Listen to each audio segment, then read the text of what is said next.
Good afternoon. I hope everybody's doing okay. And I actually just wanted to come on here today. Um, so ridiculously unprepared, but I was thinking about something that an old acquaintance really had posted about a month or so ago, maybe even 2 months at this point. And it did resonate with me at the time. And I had even said to her, do you think that's something that I should maybe talk about? Because some of the videos that I have been doing, I feel like they certainly do talk about ways to cope with daily life stressors, anxiety, depression, excessive worry, mindfulness, gratitude, affirmations, mantras, and those things. But one of the points that she made that I think that I would be remiss if I didn't try to address it, even if it's only for 2 minutes. Fix that.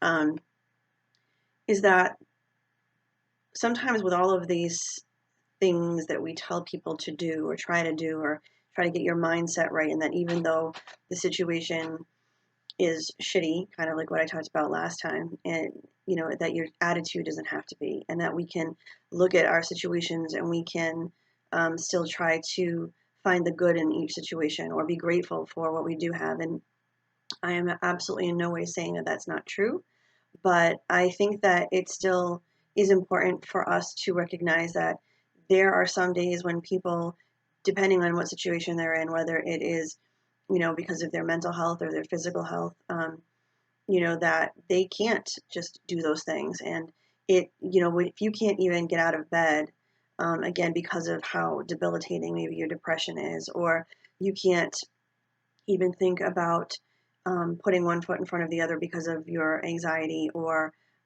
again, because of maybe some of your physical ailments, and maybe at that point you're having a flare up of whatever maybe chronic disease you have, whatever it may be. I don't necessarily think I need to go through the list, but I certainly can. I mean, I just talked about depression and anxiety.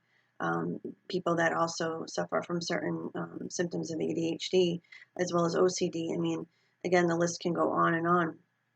And then our, chronic diseases like MS, Lyme disease, and fibromyalgia.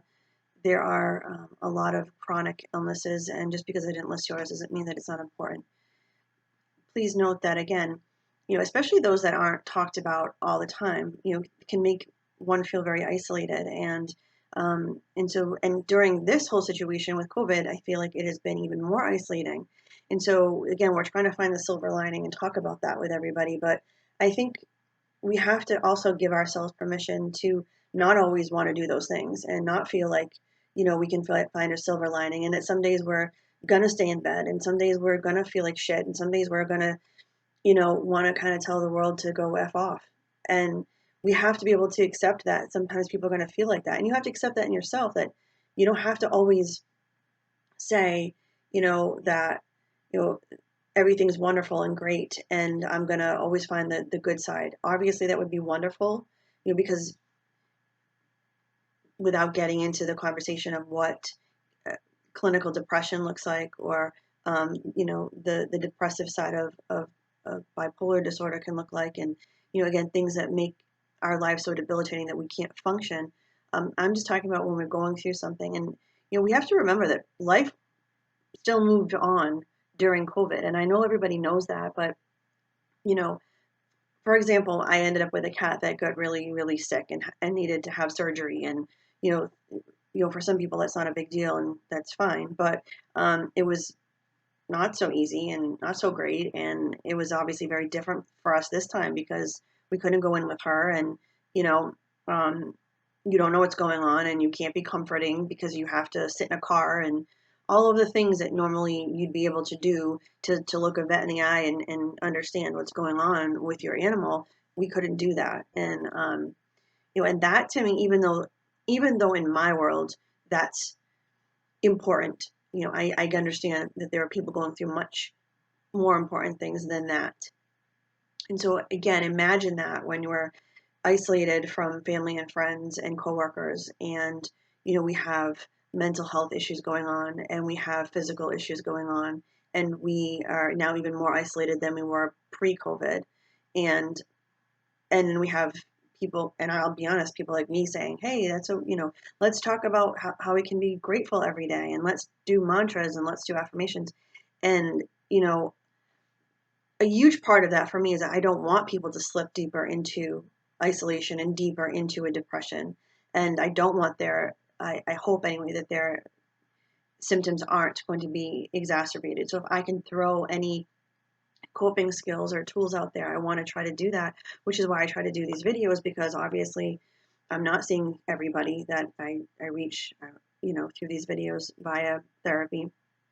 So if I can throw anything out there to be helpful, I want to, but I also have to recognize that sometimes it's okay just to say, let's just sit and you can be angry and you can feel frustrated and annoyed and whatever it is that you need to feel about your situation. There are people who've gone through separations during this, divorces, um, again, physical, non-COVID physical illnesses, been diagnosed with things, and again, chronic illnesses where their symptoms have been exacerbated, and treatment has not been easy.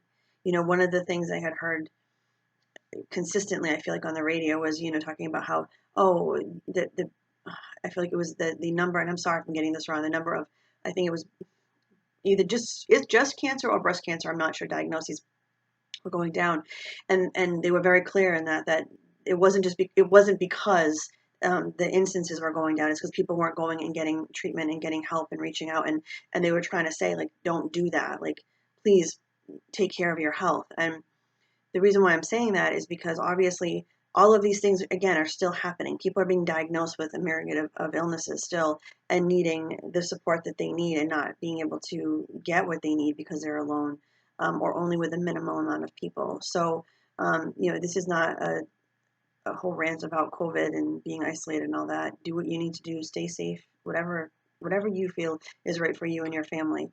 Um, that's not my point. But my point is that obviously there have been some serious detrimental effects on everybody because of what we've had to do, and we have to recognize sometimes that not everybody has days where they can, like I said, even get out of bed and deal with some of the stuff that I talk about, as far as here's a way to manage this. When you're feeling better, when you're feeling up to it and you're having a different or better day, then hopefully some of those things will work. But this isn't even about me, and I'm just using myself as an example of sometimes one of those people who constantly tries to say, I know this sucks, but let's try to look at it this way. And I have to work on that myself. So, for me to say that, like, half the time I'm saying it is because I'm trying to convince myself that I need to do it. I have days when things aren't going so great and so well, and but I have to get my mind right, obviously, for the people I work with. And there's ways that I need to do that and be more mindful and present. So that's all I wanted to say. That I hear you, those that have mentioned that, sometimes you can't just be a cheerleader for your own life, that you need to be able to vent and feel the things that you feel. And anger and frustration and sadness aren't, I don't call them negative emotions, because they're just emotions like anything else. And you are allowed to feel all of those things. And grief. There's a lot of grief that has gone on during this time.